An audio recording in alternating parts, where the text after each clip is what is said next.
right. Welcome, ASTV Sports Show fans. My name is Drew Jensen, and I'm joined today by Bailey Bram, a retired Olympian hockey player who's going to be telling us about her journey, as well as some of her upcoming plans after, I don't know, just the hockey stuff that you've done. What are you up to? What are you going to be doing? All that stuff. We're going to dive into it. I'm also going to be asking Bailey some cool, fun questions that'll kind of lighten the mood and maybe give you a little bit more of insight about who she is and where she's from. And before we kind of dive into the nitty-gritty or the big bulk topics, I'm just going to kind of give an intro to our viewers at home of kind of who you are, so they kind of know what we're dealing with here, because this is a big episode, a big deal. Okay, so this is Bailey Bram. You played for Team Canada for what, 8 seasons? Senior team I think 8, and then with the development team I think it was like 10 or 12 overall. So 14? Something, I don't know. That's insane. 14 seasons. That's nuts. Representing our country. That's why she's wearing the Team Canada shirt here. You played in the CWHL as well. You played the NCAA. You played a ton of games there. Record, over 130 games in the NCAA with 201 points. I did a little research. And you also, like I said, had over 100 games representing Canada, which is great. 4 silvers, 2 golds. One of the silvers is here right now from the last Olympic Games in Pyeongchang, South Korea. So we're going to talk about that experience as well. And for the IIHF Women's Championship too, 1 gold, 4 silvers. That's an incredible record and sort of cabinet of medals and awards to build up over the years. It must be pretty. Must feel pretty good. A lot of silver. Hey, that's okay though. That's okay. We're gonna talk about that because I want to discuss that rivalry and that tension, especially between Canada and the States. I want to know what it was like on the bench, in the dressing room for those games, because watching at home, you're definitely at the edge of your seat. And a lot of the times you're like, what the hell are the refs doing? Are you serious? So, but we'll get into that.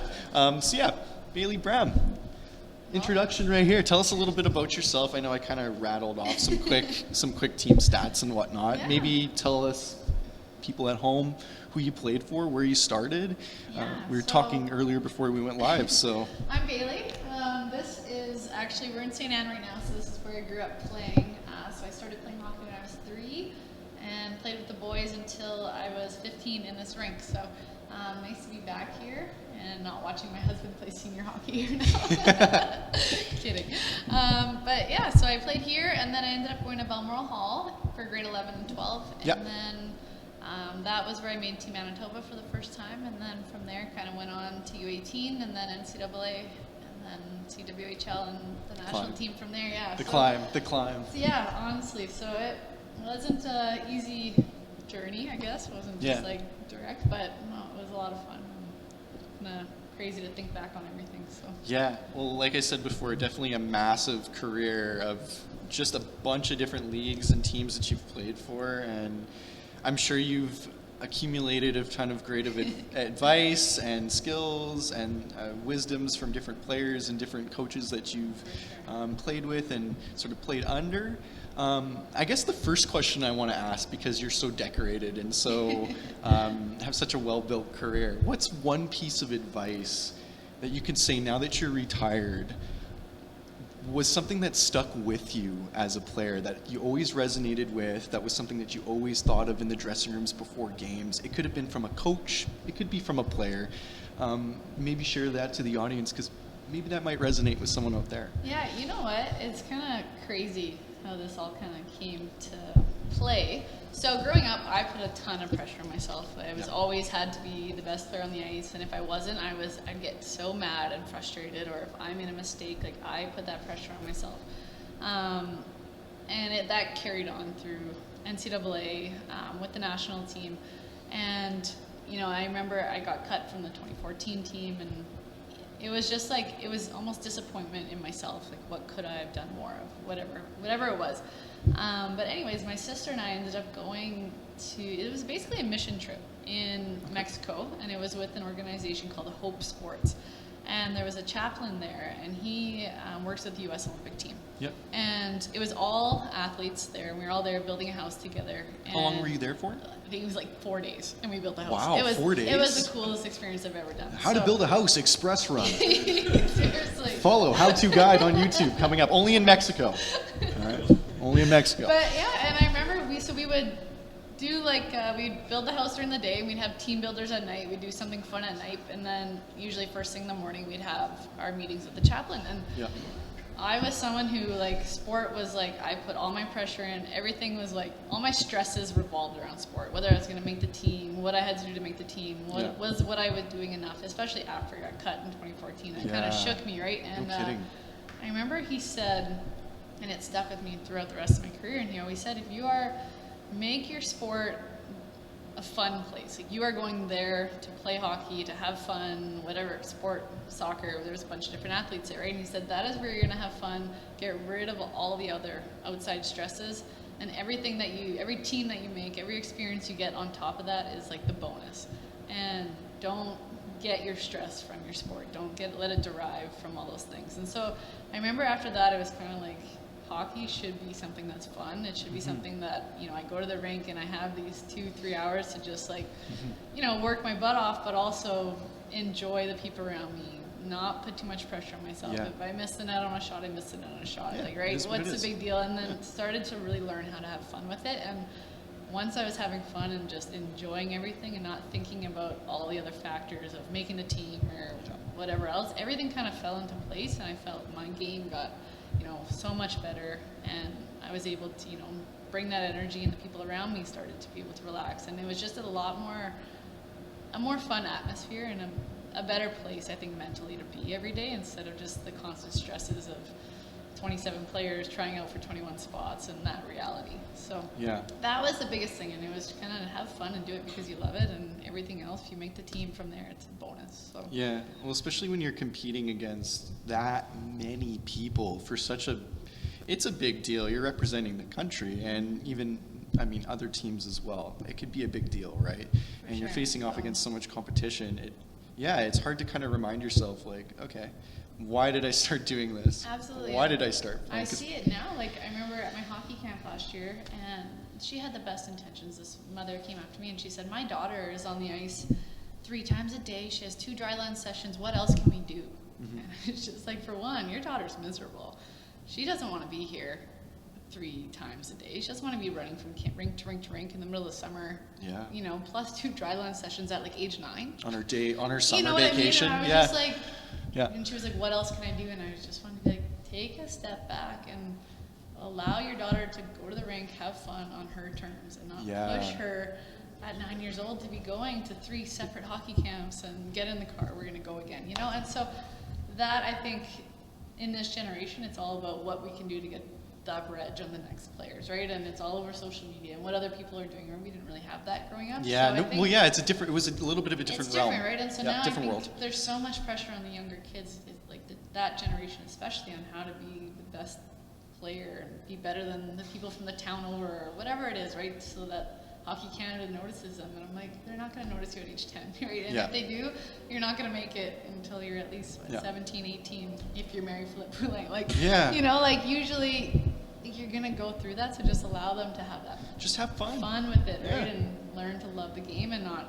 learn to hate it at that age. So I think that's a great piece of advice to anybody, I think that could apply to almost anywhere in any term, not just sports, not just school, not just in life, everywhere, right? Being a good person and just relaxing, because I think a lot of it, what it has to do with too, is that law of attraction and really just letting things sit in and take place, and letting whatever be and being comfortable with that decision. And we are adaptable human beings, so adapting in the situation and letting it go. But right now, we're going to adapt to a break, a commercial break. So join us back after this commercial break. We're going to discuss more with Bailey Bram about her career and some of the stuff that she's going to be doing in the future.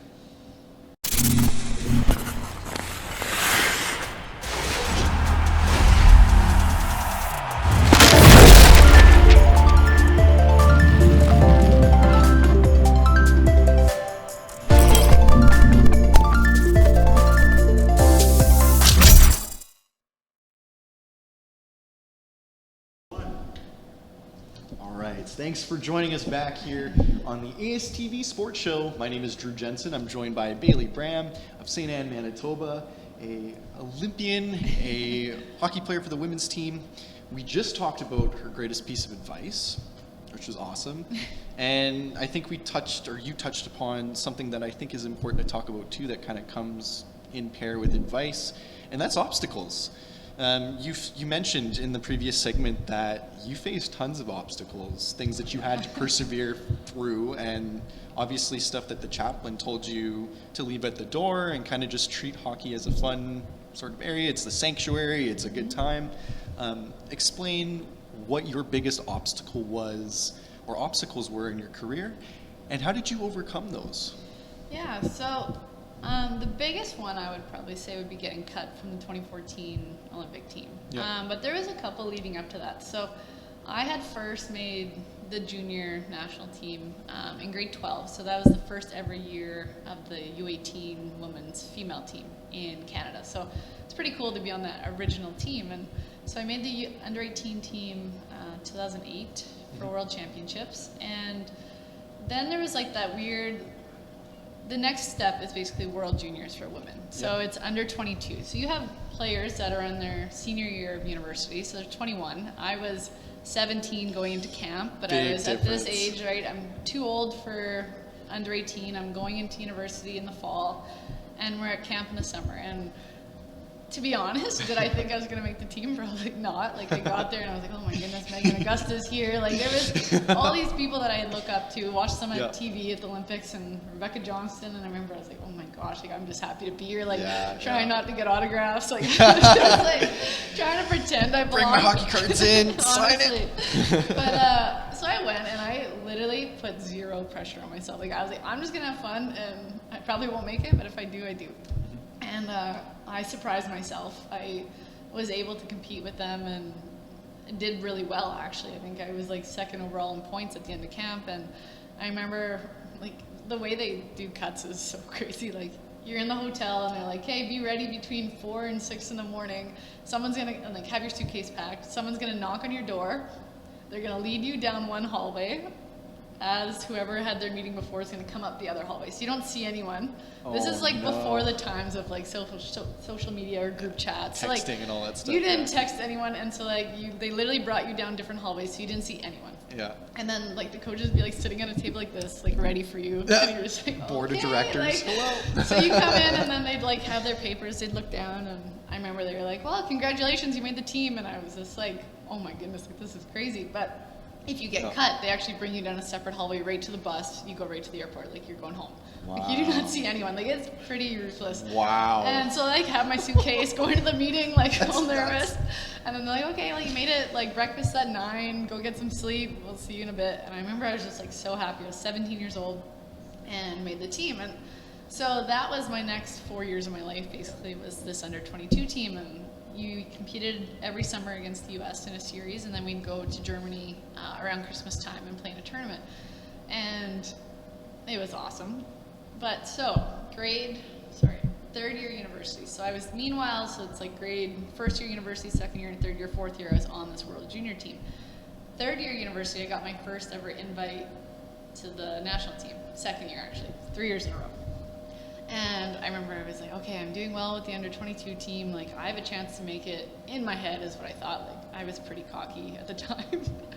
It wasn't really cocky. It was just like I knew I could do it. And based off the players in our league, based off the points I was getting, based off my role on our team at Mercyhurst, I felt confident that I could make this team. And I remember going, and I thought I had a good camp, and I got into their office, and they're like, yeah, you're too small, you need to get stronger, you need to get faster. And it literally was like 20. A laundry list huge of things. List, and I was just man. okay. I've been there. It sucks. Oh, yeah. It was like. Yeah. Especially the too small thing, right? Oh, yeah. It's like, just like, okay. It's like, I'll just, let me try to grow. I just laughed. Cool. I was like, oh boy, like that did not go how I wanted it to go. So I was like, kind of took it with a grain of salt, but like, whatever, I'll show them. And so I got invited the next year as well. So this time I was like, hey, I'm ready. I'm going to have a great camp. And I've grown 4 inches. I think I was like second overall in points or something, and I was pretty confident going into my meeting because they have the same kind of steps. You go down one stairs, like you don't see anyone. That's so scary. And they were like, So yeah, scary. here's a letter, and they're like, your cab's waiting, you didn't make the team. Oh my God, they didn't even talk to So you? I was livid. So I literally had a checklist of things I needed to do better, and it was like needs improvement or like did great or like whatever it was. And it was a 4-hour like cab. They had a driver for me from Toronto back to school. And I was just so angry this whole drive, and I was just like, screw Hockey Canada, I'm never going back. Like, however old I was, 20-year-old mindset, and I was like, totally. I was pissed off. And in all honesty. And so that had been after my third tournament at the under 22 level. So going into my last year university now. So I was finally turning 21. I was legal in the US. I was like, hey, I'm gonna have some fun, blah, blah, blah. And I made the under 22 team, and my sister made it as well. So she was a rookie. She was 18, I was 22. We were in Germany together on the same line. Like, it was pretty special to be able to wear the same jersey with her. And yeah, no doubt. something I'll never, ever forget. And our season ended in early March.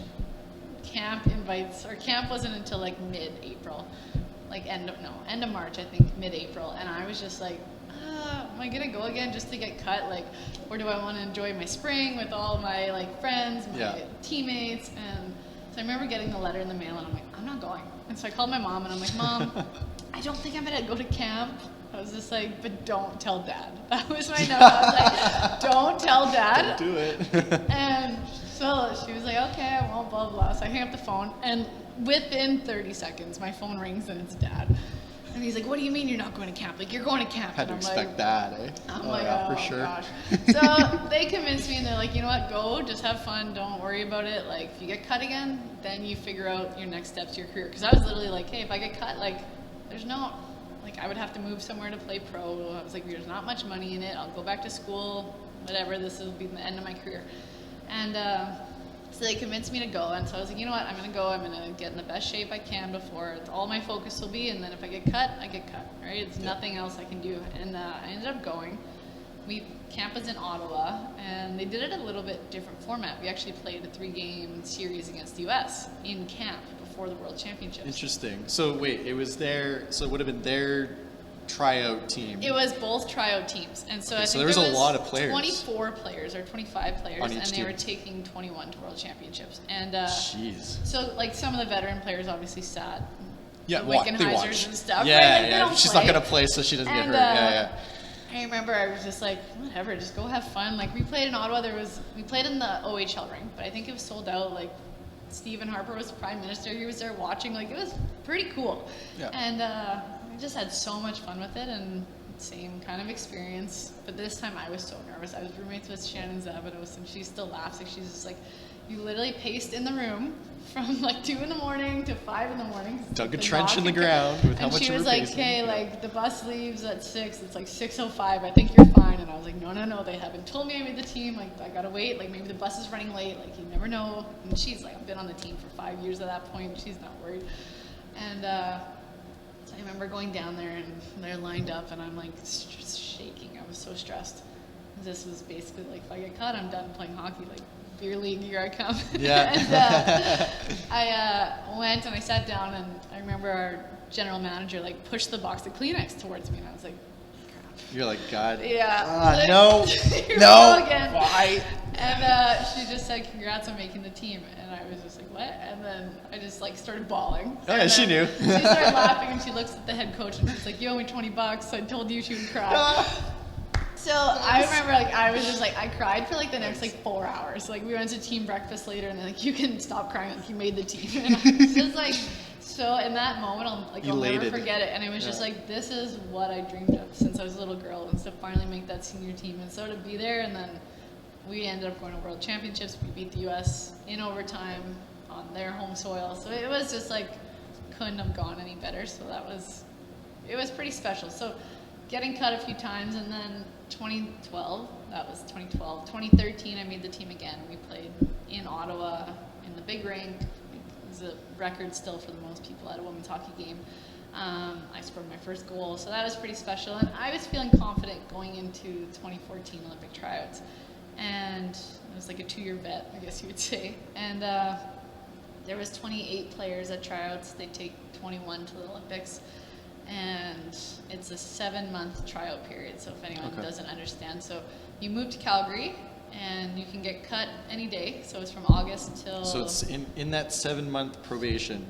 Basically, you can get snipped any day at any time. They can literally for call you anything. in after practice, be like, it's not going to work out. We don't see you making the team. Pack your bags. And previously, so at that point, 2010 was the previous Olympics, and they had said after Four Nations tournament is usually when the cuts come, which is November. So we've been out there since August, and we go to this tournament in Salt Lake, and we ended up winning, which is pretty sweet. And we got back, and everyone was so nervous because we all knew cuts were coming. First round of cuts. There'd been 0 cuts yet, and we had our bus was leaving at like 2 p.m. for a road trip to go somewhere, and I guess that was when 4 or 5 players got texts in the morning saying, come in, we just want to have a meeting, whatever. They all get cut.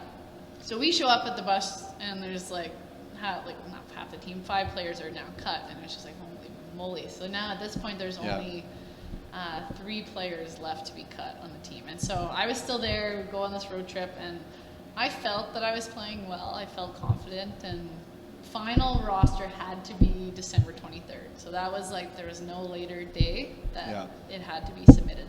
So like from November 4th to then, it was like no one slept. You didn't, like, you were just like doing whatever you could to make this team. Yep. And December 23rd, I remember they sent out all these, like a schedule of when your meeting was, because everyone had a meeting regardless if you're going to make the team or not. Yep. And Yep.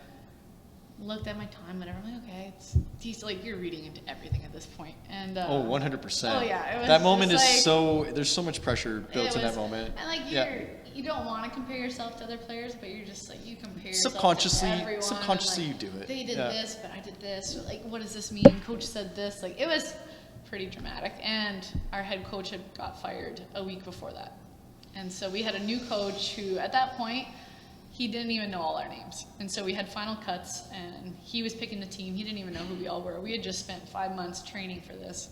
And it was just like, the way it was all turning out, it was just like, I have no idea how this is going to go. And I remember like walking into the meeting, I was so nervous. And again, I sit down at this table, and they literally like pushed the Kleenex across, and I was like, "Hey, well, you did this last time, I made it. Like, what? Yeah, you know?" And I'm just what's like, it mean? Stop doing this. And he literally, like, he didn't even know what to say. He was just like, came down to nuts and bolts. Bolts are nuts, and unfortunately, we didn't go with you this time. And I was just like, what? And I didn't even know how to process it because it was just so like nonchalant, like not really a reason. But I remember I was just like, oh my gosh, like I'm getting cut right now, like this. And it just like, I couldn't even cry. I just like had no emotion. I was just like, what is happening? Stunned. And yeah, it was awful. So he had said, but we want you to be an alternate. And we give you time to think about it. You'll go home for Christmas. So we were all leaving the next day for Christmas. I ended up just going to the airport, catching a flight home that night because I was just distraught. You're going to be an alternate. So what that meant was you're going to join the team on the 26th. So this is 23rd. 26th, you're going to meet the team in Minneapolis. We play the U.S. We have players injured in and out of the lineup right now. So you'll probably be playing if you want this. And if someone's injured before the Olympics, you'll go. So stay ready, stay in it. Doesn't mean you're out, but like you're kind of out. Like you're cut, but you're not coming, but you might be coming. You're out, but you're in. Yeah. And I was just like, excuse me. I remember getting home and I was just like, Mom, like I don't know if I can do this. Like I'm gonna have to go there, put on a smile every day, pretend everything's fine, like cheer everyone on when like no, I'm not going. Like I don't know. And there was another player, Courtney Burchard. She was the alternate defenseman. And so I had called her. I'm like, what are you gonna do here? Like, are you gonna go? She's like, let's just go. Whatever happens, someone might get injured. Like if we say no, we'll never know, right? We never know if we can go or not. And so we went, and it was awful, to be honest. Like we were treated like we weren't part of the team. There was team meetings we weren't involved in, and they just forgot because we weren't on the email list. They forgot to tell us there was team meetings in hotels. We'd be on a different floor than the rest of the team. Wow. Like it was just. It's pretty political. It was hard enough to be there as it was, and I've never really talked about this, but yeah, it was just hard. It was such a hard thing to show up every day, you know, work your butt off, put a smile on, cheer your teammates on, hope for the best for them genuinely, but at the same time, you're almost hoping one of them gets hurt. So that you're playing. So that you're playing. So and you're you can there. Go. Yeah. And it was just It's a tough spot. It was a really hard spot to be in. I remember after one of the games, like I was doing my best to put a smile on, bring energy, and our assistant coach pulled me aside. I was like, "Hey, you need to pump these girls up. That's your role. Like that's been your role all year. Like you're one of the best motivators on the team." And I'm just like in my head, I was just like, "You cut me. Like you need to find someone else now to do this role." If you like, needed a you know morale what I booster, mean? Like, you should have kept me. Yeah. But at the same time, it was just like you chose to come back. But You I'm said here. yes. I'm here. Like, Yeah. and it was just like I'd put this smile on for like hours at the rink every day, and I'd go home and I was literally like crying myself to sleep every night, and it was like. It was awful. I remember I was just like, I don't like hockey anymore. I don't want to be at the rink. And at the time, my plan was like, once they leave for the Olympics, I'm just going to go home, not touch my equipment, whatever. And I ended up getting a Facebook message from some man on Facebook, obviously. And it was like, hey, you want to come to Sweden and play the rest of the year? We saw you got cut. I'm sorry to hear. We have a spot for you. Everything will be paid for. You can kind of get away from everything Olympic. And I'm like, okay, why not? Sweet.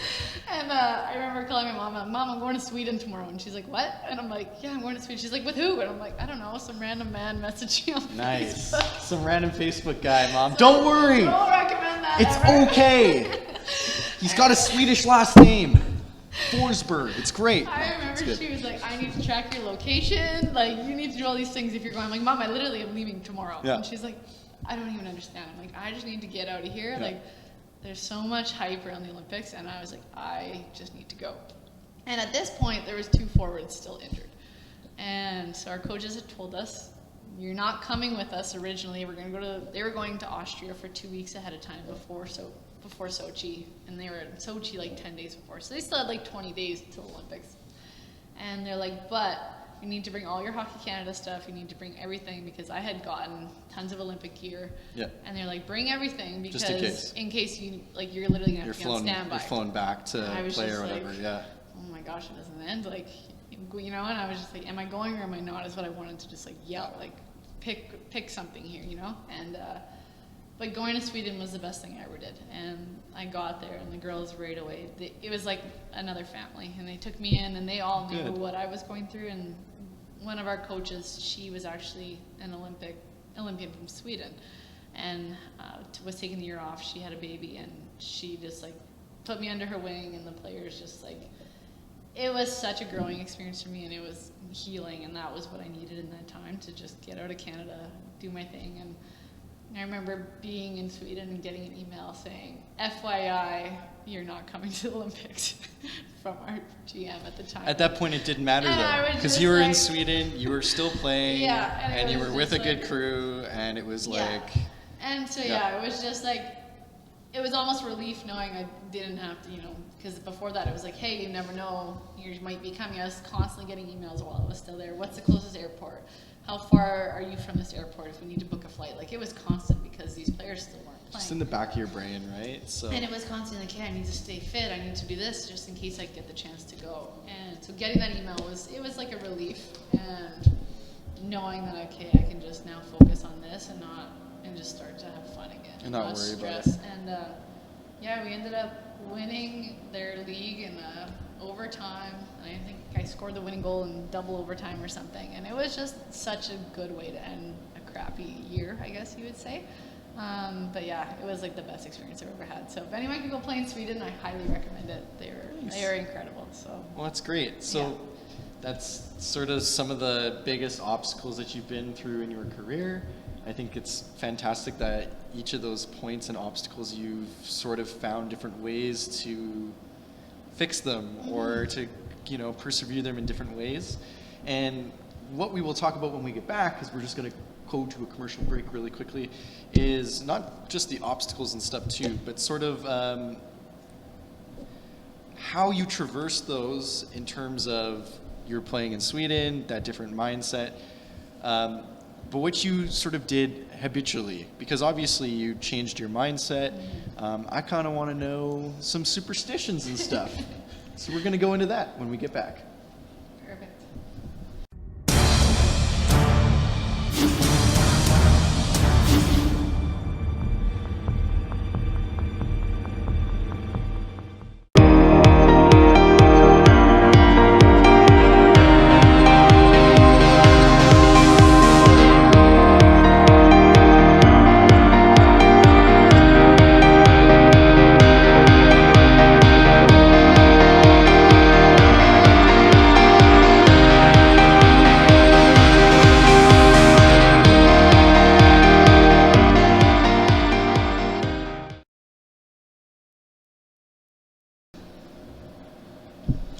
Welcome back, ASTV viewers. My name is Drew Jensen. I'm joined by Bailey Bram. Thank you for staying tuned in with us for today. We're discussing hockey and Bailey Bram's career. We just left off on traversing and overcoming your obstacles, your biggest ones that you've had in your career. You listed some huge ones, being cut in 2014, sort of how you dealt with that as a player who had been on the team already, and you mentioned basically just getting out and going to Sweden and trying your hand at the hockey in Europe and really just kind of opening your mind and stuff. I want to know about what Bailey Bram does in the dressing room. I want to know what you do before the games. What's your go-to meal before a game? What do you what do you do superstition wise? Do you have any superstitions? So if we didn't have a pregame skate, I would always go for a walk, regardless if it was minus 30. I would always go for a walk before the game. Always, always, always. PB&J was my pregame meal. I was kind of weird because most people are like chicken and rice or chicken and pasta, whatever it was. I had to have my PB&J and whatever else, didn't matter. I was like, we would bring tubs because in Europe they don't really have peanut butter. They don't eat it there. They think it's weird. Really? So our team would travel with the big Skippy, or the Kraft ones. Sorry, not Skippy. Skippy. And it would be Heard it here, Skippy. 15 jars for a 2-week period, and the big ones. And our team would just down it. Oh yeah, crush it. Everyone started eating it. But I'd get dressed left to right. And then I always had my music in before games once I got to the rink, and then that was kind of my time to really focus and get dialed in. So left to right, hey? That's an interesting. Always, everything from elbow pads, skates, tape, shin pads. Interesting. Yeah. Is there a reason? Did you get that from your? No, there is a reason. I had a really good game once, and it was left to right, so I stuck with it. Before that, if it was I had a good game. Nice. I would stick with it until I didn't have a good game, and I'd switch everything. You just dropped it? Yeah. This was the revolutionary, defining game. Right. Yep. It was so good. You were like, I can't do it any other way. Yeah. There's no other way. Just got a small little pause here.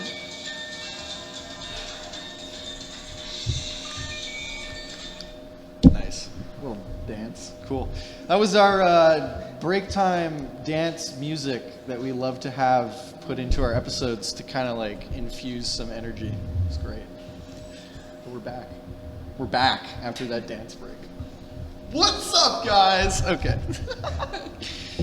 Okay, so we were talking about superstitions, left to right. That's such a cool, interesting thing. And you mentioned PB&J sandwiches for meals before games, and not Skippy. No. Not Skippy.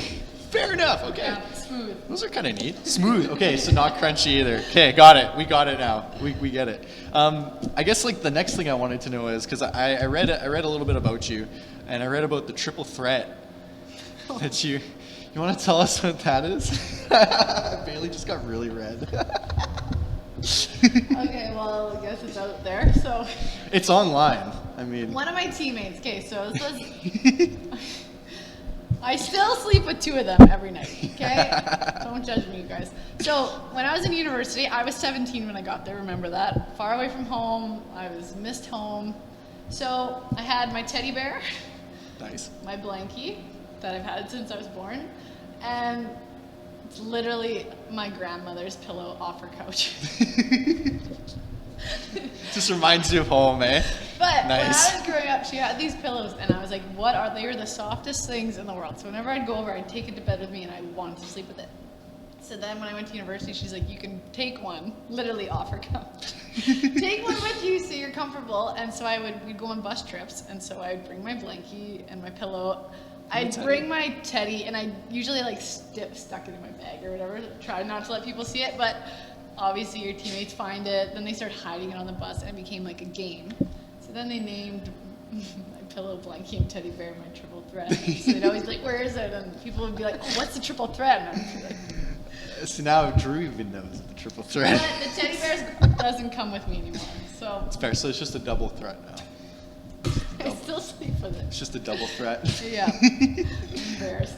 Don't be embarrassed. Don't be embarrassed. There's I sleep with, I'll share some embarrassing info. I sleep with a little mini Jets pillow. I mean, it's I've only had it since the Jets came back, but I always had a pillow that I always slept with. Yeah. Right, just need a pillow. But, so yeah, there you go. There you go. Yeah, everyone's got one. Do you have one? Before you judge, do you have one? Anyways.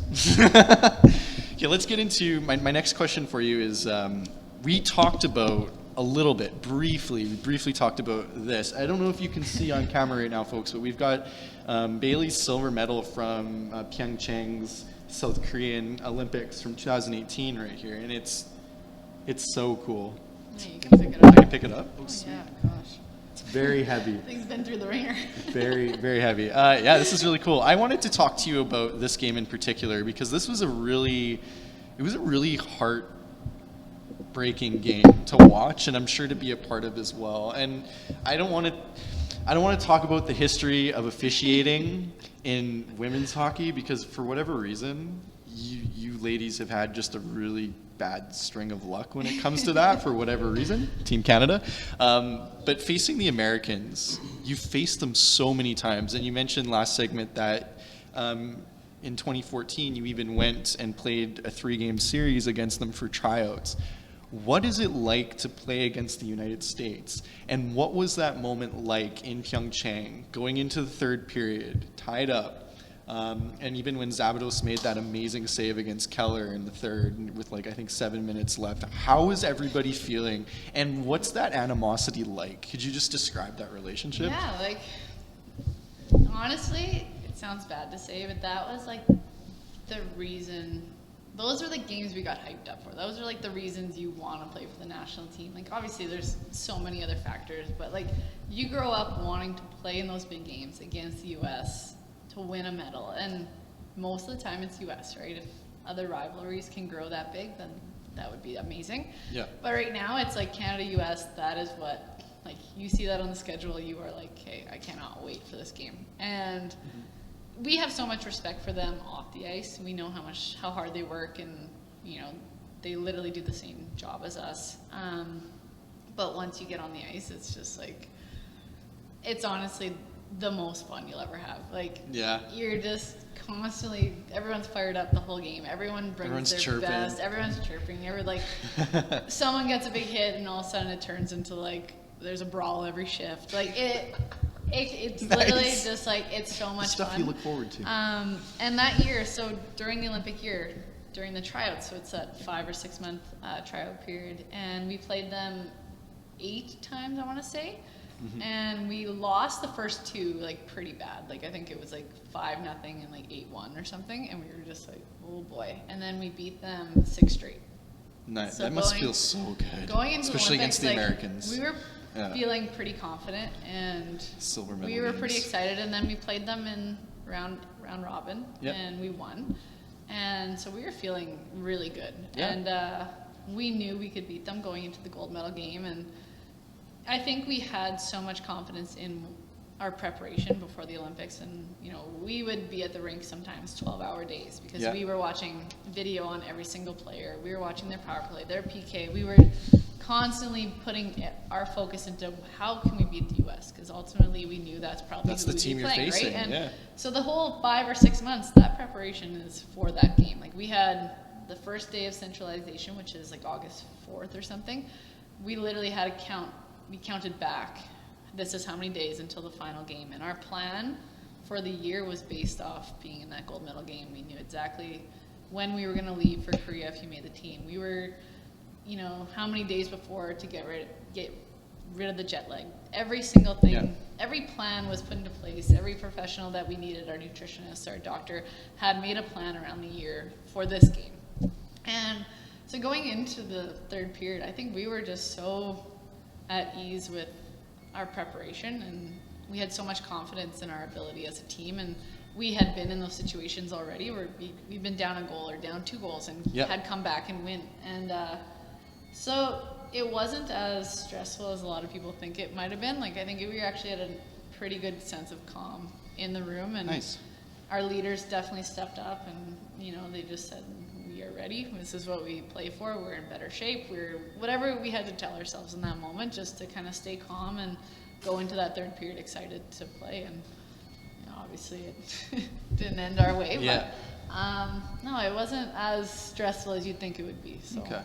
Well, we can maybe talk a little bit more about that experience when we come back, because we're going to go on a commercial break right now, and it appears that our little bit of beeping sound is over. That was just for fun. It's a fun sound. When you hear that sound, it's fun. Have fun. Anyways, join us back on our after our commercial break here. We've got Bailey Bram. I'm Drew Jensen, and yeah, join us back.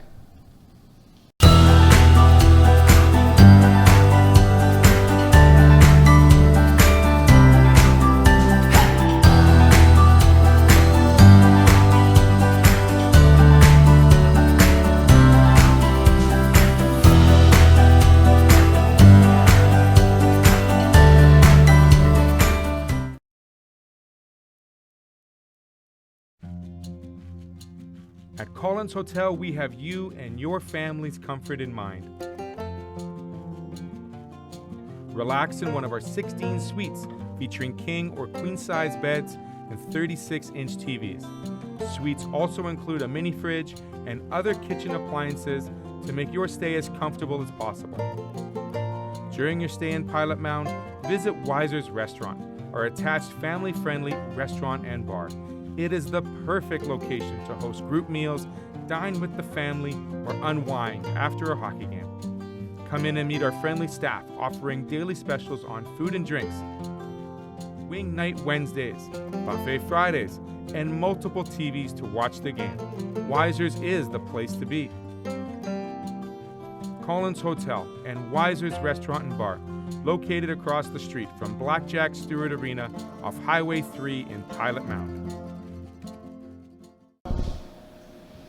Thank you for joining us again. My name is Drew Jensen. I'm joined by Bailey Bram. We are back, and we're going to talk about the next 4 years in your journey, because we can't talk about the negatives without talking about the positives, because obviously the Team Canada organization is a wonderful, wonderful organization. Absolutely. And there are many things that happened to you in it that were positive. So let's discuss those. Let's talk about it. The next 4 years of that journey. 4 years, yeah. So after I got cut, like I said before, I went to Sweden. I got back. I was pretty down in the dumps. I remember I put my hockey bag in my basement, and I was like, I'm done with hockey. I'm not playing anymore. I was 22, I think. I thought I was too old to keep playing and move on with my life, kind of thing. And my trainer, Jeff Wood, actually, so he's at Sport Manitoba. He's been my trainer since I was like 16 years old, and he's like, let's just go for coffee. You have so much more in you to give. And I was like, okay, Jeff, like, wise man, like, we'll see. And I remember we went for coffee, and he was just like, look, like, you can either kind of have your own pity party, or you can kind of move on and never give them a reason to cut you ever again. And I remember when he said that, that kind of just like triggered something in me, and he challenged me to realize that maybe I didn't do everything possible to make that team. Maybe I thought I had done more than I did, and I had always had a little bit of an attitude, I guess you could say. I think I had never really, I got cut a few times from teams, but growing up I had never been cut from a team, and when I made teams I was generally one of the better players. And so to be in this now fourth line, third line role where it was always, fighting for a spot on the team, and you basically had to do everything possible to make it. And I think he challenged me to realize that maybe I wasn't doing everything in my power. So I had to take kind of a really deep look at all my habits and what I was doing, and I kind of broke those apart. And Bit of a reality check. A bit of a reality check, absolutely. And I remember I was like, okay, he's like, I will help you every step of the way. I will help you through this journey, but you need to be committed and you need to be motivated. And he's like, I'm done with your pity party, basically, and if you're in it, we'll do this together, and I'm going to help you make this team. And it was from that moment that light bulb kind of went off, and it was like, you know what, you're right, Jeff, like, let's do this. And from that moment on, I had a nutritionist that I worked with full time. Yeah. I had a sports psychologist I worked with full time. Jeff was like my dad. Yeah. I had a power skating coach, a skills coach, plus I was tracking my sleep. I was tracking everything I ate. There was nothing that I left unturned. I was like, I'm going to do this properly this time, and I'm going to never give them another reason to cut me again. And that was kind of my mindset. And once I started to do that, and once I really dug into the sports psych side of things and realized that my attitude will get me so much farther than, my attitude and my work ethic, I guess, will get me farther than my skill probably ever would. And it was from that moment that I realized I'm going to set some real goals here. 'Cause before that, I never really, you laugh, like, but I never set goals. Like, it was kind of, I showed up, I worked my hardest, and I hoped to make the team. I didn't have these long-term or short-term goals that I was working towards. You know, it was always go to the gym, get fit, but it wasn't like, I didn't have measuring sticks to do it, right? And I remember I was like, so Jeff and I, we met and we talked about these next goals that I had, and it was to make, so there's a world championship every year in between the Olympics, and another tournament called the Four Nations tournament. And so my goal was to make every single roster, so never get cut from those 6 tournaments, I guess you would say, and which I did. And every fitness testing, so we do fitness testing twice a year, lots of fun. Yeah, I'm sure those are. But it was always to get better at fitness testing, so never have my numbers go backwards. So always progressively getting stronger, getting faster. And that's results you can see right away. And be the best possible teammate I could be. And so that was kind of, for me, that was the light bulb that kind of went off. And it was every time I walked into a room, I wanted to make the people around me better. I wanted to make them smile. I wanted to make them laugh. I wanted to bring out the best in other people. I wanted to be competitive. I wanted to, not just go out there and have a good time, but it was still be the hardest worker on the ice. All of those things were in my control, and I was going to do them to the best of my ability. If I got put on the 4th line, I was never going to pout about it. I was going to, this is an opportunity to be here. This is an opportunity to be the best 4th line player I can be.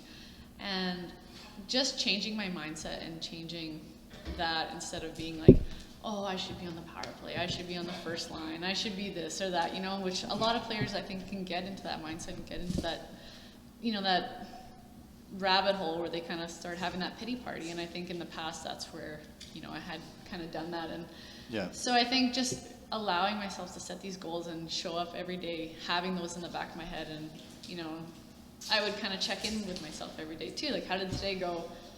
Was I the best that I could possibly be in all these areas? And if not, where can I make improvement? And so it was a constant, ongoing challenge, I guess you can say. And so for 4 years, I challenged myself every day to do that. And, I gave up drinking. I gave up all these things because I was determined to make that team and to never give them any reason to cut me. And if I did get cut at the end of the day for 2018 Olympics, there was no regrets and there was nothing. You still made a better you in the end, and that's right? the thing. And that was my mindset. And it was, if I still happen to get cut, I will be at peace with it because I know there is nothing left that I could have done. And fortunately, I ended up making the team, which was, obviously the big coolest roller coaster, eh? Yeah, oh, absolutely. And, realizing how much I grew as a person, as a player in those 4 years in between, was absolutely crazy. And I remember going into cuts because 2014, I remember being so nervous and thinking I maybe had a spot but wasn't sure. And then when I got cut, it was, I was devastated. But this time around, I went in there and I was like, you know what, if it happens, there's nothing else I could have done, and it's just not meant to be. Just got to leave it up to the universe at that point. Exactly. So I felt a lot less stressed, a lot less burdened with it. A lot less pressure. And so that was, it was, obviously I have the medal here and everything went my way, but I think that was one of the biggest things, and it helped me grow as a person so much. And I'm so thankful now that I did get cut because it forced me to change those habits, change that mindset, and, change maybe that part of me, part of my game that probably didn't bring out the best in me or the people around me. So stuff that you wouldn't have otherwise known had you have faced the music. Exactly, and I think... which is tough. Yeah. But it's needed sometimes. Yeah, and I think having, the medal means so much more to me now, going through getting cut. Oh, I'm sure, and, making it the next time around. Had I made it that first time, I probably would have never been forced to change those things about me, change those things of the game. It wouldn't have forced me to grow as a person like I did, and so I'm thankful for that, and it just helped me every single tournament that I did make the team. Every time I got to wear that jersey, every time I wore the maple leaf, it was just a blessing after that, and I was so grateful for it instead of ever having that negative mentality towards it. So. Well, that's good. Did you do anything in that sort of time period? I know you said that you were being a little bit more specific on your goals. Did you journal? Did you diary? Yeah. How did you vent some of that? Yeah, I journaled. Anxiety. And, I worked directly with a sports psych, and so they probably use them a little bit too much at times, but yeah, they're there for you.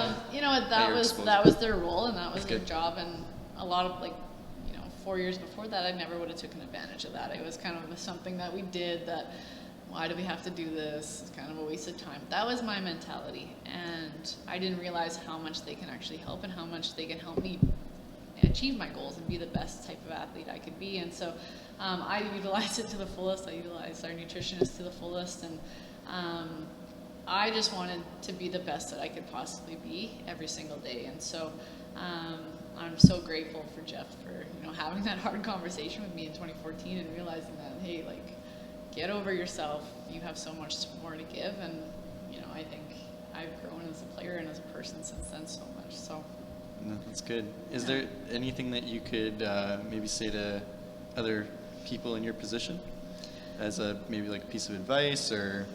Yeah, like it's crazy because in the last centralization, the players that got cut, and I knew exactly how they felt, and I knew how heartbroken they were, and it made me so, I was sick to my stomach thinking of what they were going through. So I tried to be there for them and reach out to them and help them through it, but at the same time, I think it's something you have to do. You have to be able to come to that realization on your own and be wanting to do it, but don't give up, I guess. Because, there's so much more waiting for you, and it's going to suck at the time, but if you can use it as a learning experience and grow from it, that's all you can do. So fuel for the fire, rather, right? Exactly, right? And so in my case, I'm, obviously I'm not ecstatic I got cut. I would have loved to have a gold medal, right? But it taught me so many life lessons along the way, and that I probably otherwise wouldn't have had. So awesome.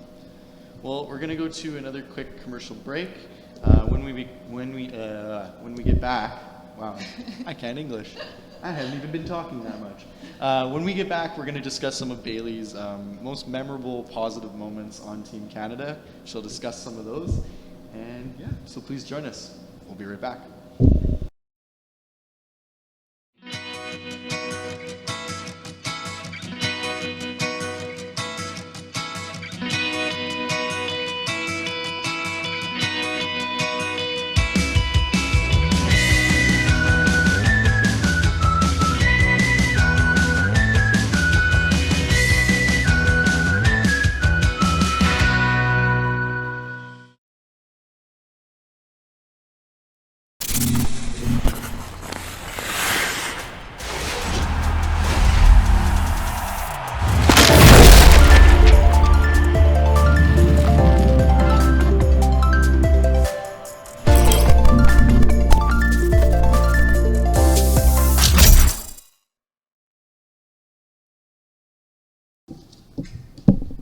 Welcome back to the ASTV Sports Show. My name is Drew Jensen. I'm joined by Bailey Bram. Thank you for coming back after that commercial break. We were just talking about some lovely, lovely things in terms of that silver medal game against the United States and what it's like atmospheric-wise to play against the States. But what I want to know is something completely different. I'm going to throw a curveball at her. So I have a quote, and I'm going to read it, and you're going to tell me what you think of this quote. It's very Nardwuar-esque, if you've seen his YouTube channels. Anyways, quote, "For those of us climbing to the top of the food chain, there can be no mercy. There is but one rule, hunt or be hunted." What does that mean to you? It's Olympic tryout year. It's Olympic tryout year? No. It's also from one of your favorite shows, House of Cards. No, that is one of my, I like that show a lot. Yeah. I haven't seen it in a while. Yeah, well, it's kind of a little outdated. It is. What are you watching right now? I don't even know. Riverdale. Riverdale! You heard it here, folks. She's following Archie's life. Nice. Oh, gosh.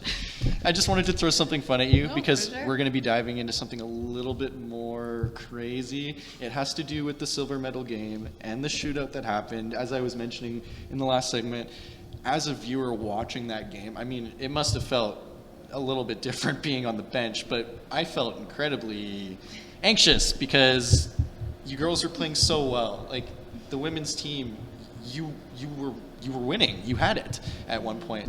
And then for it to be tied and to go into a shootout after overtime, what are your thoughts on shootouts in championship games? And yeah, that's kind of what I want to know. I won't give you my thoughts now because I want to know yours, but My thoughts on shootouts. Well, if we would have won that game, I would be sitting here saying I love them. They're the best thing ever. Yes. Obviously, we didn't win that game. But the thing with that is we knew it would come down to a shootout if it went to overtime, past overtime, we knew it would be a shootout. So during the Olympic year, we play 70 plus games, I think. So we're in the actual league with AAA midget boys teams. Yep. And after every game, you play overtime and a shootout, regardless of the score, to help us prepare. And so we had done numerous shootouts that year. And it was normally the same players. Everyone kind of had their moves down pat. And so we knew going, if we went into a shootout, we had Zabby in net. She's awesome. And, we had talent up front. So we went into overtime. It was very stressful. That was, I think, the most stressful part of the game, because it was just like, we've made it this far, now what? And finishing overtime, obviously went to shootout, and that, I don't know, it was hard. And just to see, because you have our players that normally score during all those practice games, and you see them not scoring, and it was just like, shit, this might not be our game, and it's hard because it's never their fault, right? Hockey's a team game, totally. and I personally don't like it going into a shootout, but the reality of it was we knew it would go there, and at the end of the day, it went into extra shooters in overtime, and so I literally could have went it either way, and so. It was a really close, both teams were netting goals back and forth. Yeah. It was kind of crazy. I just rewatched the game because I wanted to rewatch it again, and it was just the same feelings I got when I first watched it in 2018 happened to me again while I was watching it on YouTube, and I was just like, no, man. But I guess that's what I wanted to ask about, because so often, it's changed in the NHL now with playoffs. They don't even do that anymore. Yeah. They'll play until the sun rises Yeah. again, if that's a thing. I think last year a game went till 3 or 4 or something in St. Louis or something yeah. like that. I don't know, but that's crazy. That wears out players, so I guess that's the only thing. But I wanted to know your thoughts on it. It was tough, and I think losing was the hardest part. Our whole year goes into that game and winning a gold medal. Literally with Hockey Canada, the standard's basically gold or bust is our motto almost. If you don't walk out of there with a gold medal, it's okay, now what can we do to win the next one, because we let down. It felt like in that moment we let down the whole country and ourselves, because they've won the last 3 Olympics in a row. Gold was the standard. That was what it was. And I remember going into the dressing room after with our medals, and people were throwing them in their bags. People, no one even thought about putting it around their neck and wearing it. It was just that reaction of we just failed our whole country. We just let everyone down. We let our teammates down, and especially the girls that were shooting, my heart goes for them, because they took it so hard. For sure. They felt like it was, especially Zabby too, right? right? It was they felt like it was them that lost it. And at the end of the day, it's never about an individual player. And never. I remember we went out after, and we went to see our parents, and I think it was in my jacket pocket, hidden. And they were like, "Where's your medal?" And I was just like, "I don't want to. I don't even care about my medal." It was that was the mindset, and there was just it didn't feel like we even had the right to be proud of it, and it was kind of crazy. I remember we got a speech after the game, and it was just it wasn't even the message of hold your head up, you guys did great. It was more you guys lost, they out-battled you, they did this in overtime. It was what can you do better? Almost there was nothing we could do in that moment, right? And it was just nothing was said to make us feel any better about it. And so going out to see our families, and none of us felt any pride in the silver medal. And so it's hard, because it took me a long time to realize that maybe it's it's a silly stat. It's 0.02% of the population will ever go to the Olympics, and on top of that, at the Olympics, it's 2% of people win a medal, or something. It's something crazy. And so now it's I have a silver medal from the Olympics. It is the coolest thing, and people see it and they're oh my gosh, this is the. Well, you saw me. Right? I looked at it and I picked it up, and I was just this is it's so heavy, folks. It is. It's I so think 4.5 pounds. We played around with it. That's so cool. That's cool. But it took a long time to get to that mindset where this is something that I should be very proud of, and this is something that we earned as a team. And and if you're in an individual sport, they always say we won the silver medal, we earned the silver medal, whereas us, it was like we lost gold. Like that was our initial mindset. Like we didn't win anything, was kind of how we took it. And it took a while to get there, and now I'm like, this signifies my whole journey. This signifies me getting cut in 2014. And then everything I put in to be back on the world stage and make the team, and all the changes I made in my own lifestyle so that I would never get cut again. And so now I look at the medal and I'm like, it just holds so much value to me, and it's just like, I want to share with people. I want people to be able to hold it. You know, some people don't bring it anywhere, and I'm just like, this is literally my journey. It's a physical representation of the struggle and the journey, which is super cool. Yeah. So now it's kind of like I'm at peace with it. We lost in a shootout, and I'm like, there's literally nothing else we could have done, and there's zero, like there's no other preparation we could have done. Like we put our heart and soul into that game, and we did everything we could, and we lost in extra shooters in a shootout. So I'm like, exactly. Right. So. Yeah. Exactly. Yeah.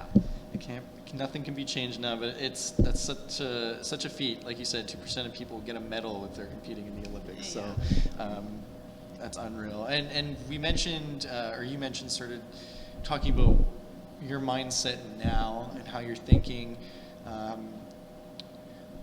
We're going to talk about, after this next break, we're going to discuss sort of what you're doing in the future, what you've got going on right now, what you've been doing for your hockey academy the last 3 years. This will be the third year coming up in August.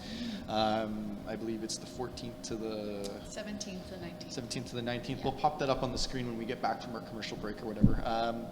We will do that. But we'll talk about your hockey academy. We'll talk about sort of your plans for hockey in the future. For sure. And we'd like to hear about what you're going to be doing. What's next? What's your next goal? Pardon the pun, but what's the next goal? So when we get back, we're going to be joined by myself and Bailey Bram. We're going to talk about what's going on in her future for hockey, and we're also going to be talking about her hockey academy and anything else she'd like to talk about.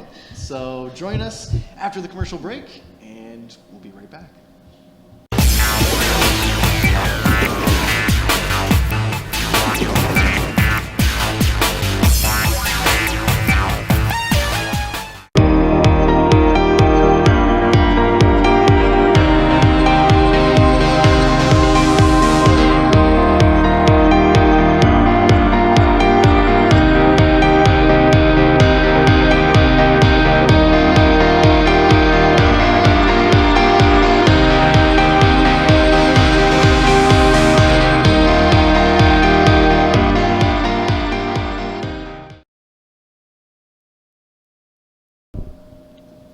Welcome back, folks, to the ASTV Sports Show. My name is Drew. This is Bailey.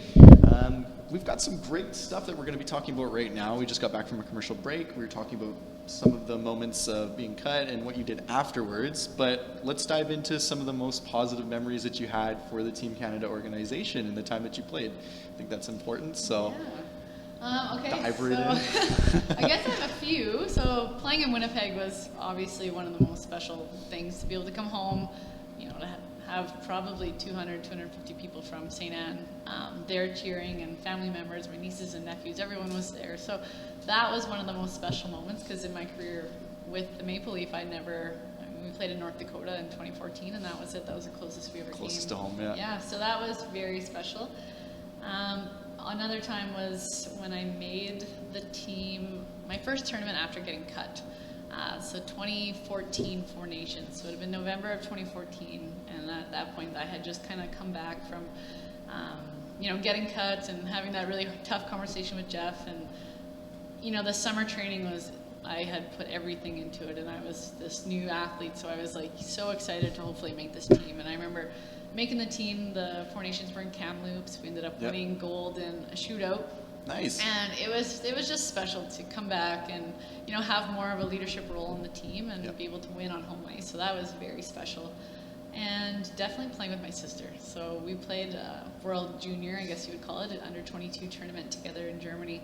And several camps after that with the senior team. But just being able to be line mates and, wear the Maple Leaf together was so special. Our whole life we dreamed of playing on the national team together, so to be able to have that kind of come true was very cool. And the way it all kind of happened as well, so we were in university, I was in my last year, she was in her first year, and she actually didn't make the team. and someone had gotten hurt like a week before the tournament. So she got a phone call saying she was going to be added to the roster. I think she even got a first class bump up to Germany on the plane, and we were like, what? So all the leg room. Little Shelby had all the leg room. We were just like, that's not fair. But that was very, very special as well. So that's a really cool moment. And I mean, as you mentioned before, like only 2% of people can say that they've won a medal at the Olympics, gone to the Olympics, have been on a national team, like only a small itsy bitsy percent. I wonder what the percentage is of people who have played with their siblings. That's crazy. You join like the ranks amongst like some of the really big names, the Stahls, the Sedins. Like in the women's hockey, I think there's the Lamoureux, obviously, from the U.S., like twin sisters. That would be very cool. That's nutty. Oh, they're unbelievable. It's nutty. So that's cool. And then the Potomac sisters are actually coming up from BC. So they were both actually released from the Olympic team in 2018. So they were both there trying out, but they were pretty young at the time. I think Sarah was only 20 and Amy was 18, and they both had to try out. And at a very young age. Unfortunately, they both got cut, but to be able to do it together, I think for them was very special, and they have such a bright future ahead of them as well. So we'll have to look forward to those two names, eh? Yeah. That's super cool, hey? Yeah, it was so cool. So much fun. So it's a neat experience playing with siblings. Was there any did you have any feuds while you played with each other, or was it more just like fun? We would fight. You want to know a funny story? So we would fight every single morning on the way to training. So we would train at the Iceplex. So it was like 50-minute drive, I guess, and we would start at 8 in the morning. This was like this first 7 years of training together before we moved with Jeff downtown. And every single morning she would be like, I am not driving today. And she would, because I was the older sister, I would always make her drive, and I would sleep the whole way, right? I was just like, I'm sleeping, you can drive. It's kind of a bully, I guess, looking back. And this one day, she was like, she thought she had it all figured out, and we would fight, for the first 10 minutes of the drive, and say nasty things to each other, and then, our favorite song would come on, we'd start laughing about it, and we'd be fine 10 minutes later, but this one time, she was like, I have it all figured out, I'm gonna go, and I'm going to start the vehicle, I'm going to get in there early, and I'm just going to go in the passenger seat and sleep. So I go out, and I have my gym bag, and I'm like, well, I'll just go in a different vehicle. So I just went and grabbed the keys and went in a different vehicle and waited, and I was like, Shelby, I'll wait all day. Both sitting in the passenger seats in the driveway. She ended up caving, and I would always drive home. She would always drive there. But okay, at least you had some sort of agreement. In hindsight, it was kind of mean on my part. But I was the older sister. We had so many siblings that I was always picked on. So I was like, I can pick on her and get away with it. But I mean, yeah. At least you had an agreement, right? It was like, hey, you drive there, I'll drive back. My agreement. On Bailey's terms. My terms. But no, she's my best friend in the whole world, and so we definitely fight like sisters. Some days we don't want to even look at each other, but at the end of the day, I mean, as sisters do. Right? She's my little sister, and I got a pair of sisters myself, so I know what it's like. Steals all my clothes, and they're watching right now. Has punched a hole through my bedroom door before, but it's fine. It's fine. It's fine. It was a lot of fun. So it was those memories. One of the special things for sure. I was playing with her, so you'll never forget that too. That's such a cool moment.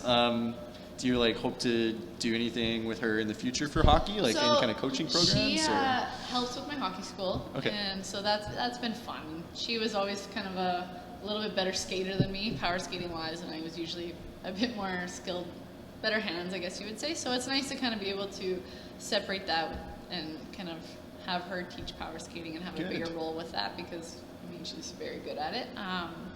But no, we bounce things off each other. She's, at the end of the day, my best friend, and she lives in Russia right now, so I miss her. Her husband plays in the KHL out there, so she's coming home next week, I think. So yeah, she's really good. So right on. Well, see you soon, Shelby.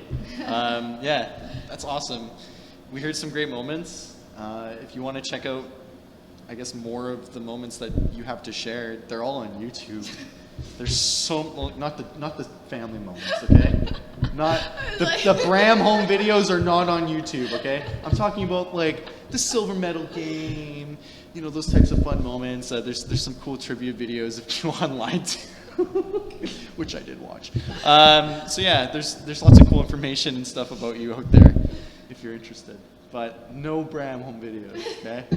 And make sure you check out the Bram Academy too if you want to check out some stuff by Shelby and Bailey, because like you said, it's the 1-2 punch with the power skating and the hands. So you're getting kind of the best of everything there. And yeah, that's awesome. So we're going to throw to a commercial break.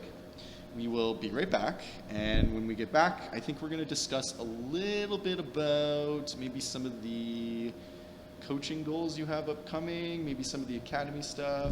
We'll figure it out. Sounds good. Thank you for joining us, and we'll see you soon. Hi, I'm Eddie Weiss from Medal Master. You had an accident? Sometimes they're embarrassing, but they're always inconvenient. We have an incredible staff to take care of you. We have platinum certified techs in 4 different categories. We are certified as a gold class accredited shop. If you've made a claim already, perfect. Call us with your claim number. If you need a claim opened, give us a call. We'll walk you through it. Sometimes you can get a little nervous dealing with NPI. We'll help you. From Medal Master Auto Body, straighten it out. Awesome. Thank you for joining us back. My name is Drew Jensen. We're the ASTV Sports Show. I'm joined by Bailey Bram. She played for Team Canada. If you've been watching us for the last few segments, you will have already known. And if you've skipped ahead, you should probably go back and watch the beginning of the video so you can learn a little bit about Bailey. So to close off the interview, there's a few things I'd like to talk about with your future events. For instance, what you're doing in terms of coaching. You've got your hockey academy that you're going to be doing. You're doing it for the 3rd year coming up. Tell us at home, or tell me and then tell the folks at home, what the Bailey Hockey Academy is all about, when it's going to be, where, and for who. Yeah, so it's this upcoming August, the 17th and 19th. It's for ages 8 to 15. And our big focus is shooting, skating, stick handling. It's a very skill-based, very individual, so a lot of hands-on. And we do dry land, we do classroom sessions, we learn about nutrition and goal setting. And my biggest thing is helping players that are going to go through hopefully giving back what I have gained and the knowledge I've gained, and the players that are going to hopefully go through it down the road one day, and just share with them what I've learned, all the tips, the tricks, and then if I can help them on ice with their individual skills, that's obviously the number one goal. And so trying to get that message across, or find the things that help me be successful, and carrying that over onto the ice. So. Good. Well, that's great. And so you're saying you're doing that from the 17th to the 19th. Where? Sorry. East End Arena.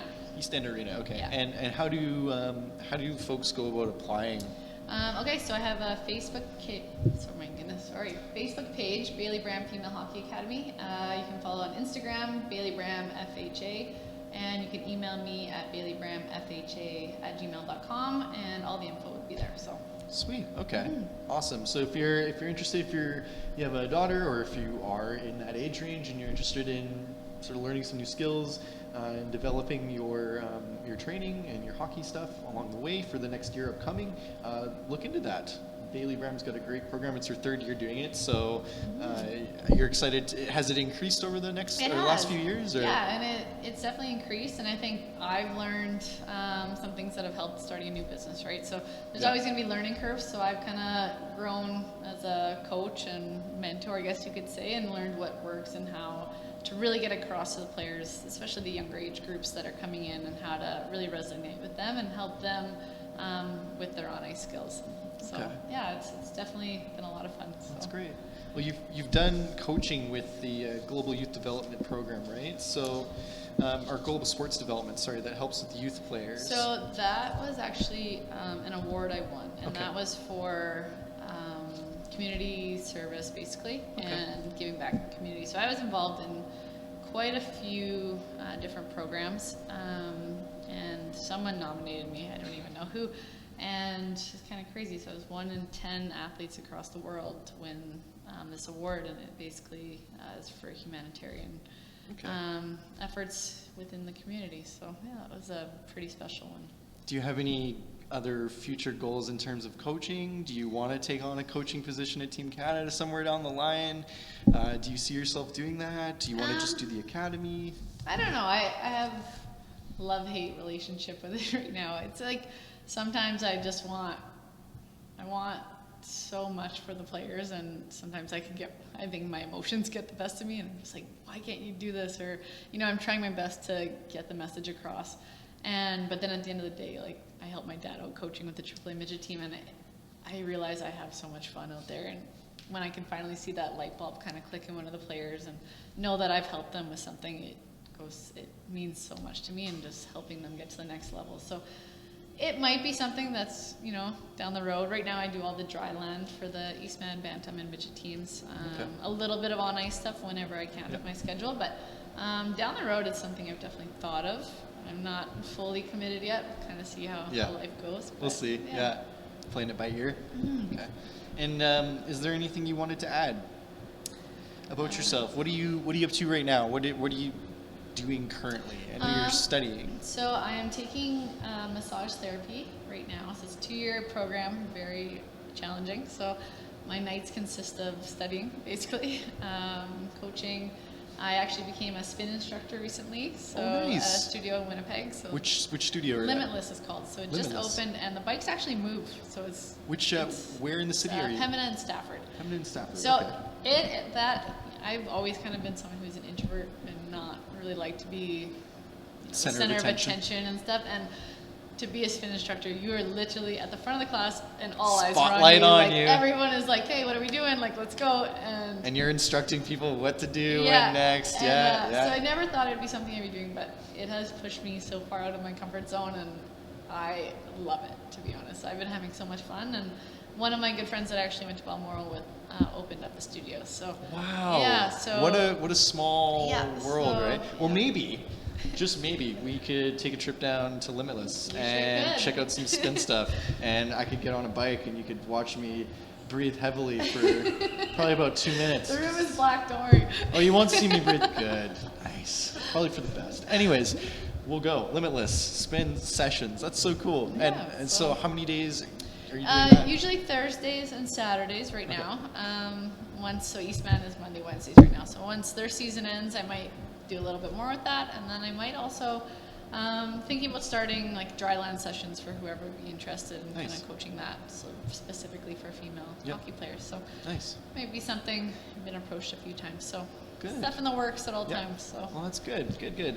And I guess just to end, like, tell us a little bit about the stuff that you have designed. You have a hair product out, I believe, or hair care out? So I didn't design it, no. But I sell hair products as well. Okay. And they're vegan? They are vegan, all natural. They're awesome. And that is also something I never thought I would get into. And that's kind of a cool... kind of fell into my lap after the Olympics, and Quentin Howden's wife, actually. So it's from Oakbank, and I grew up playing hockey against him.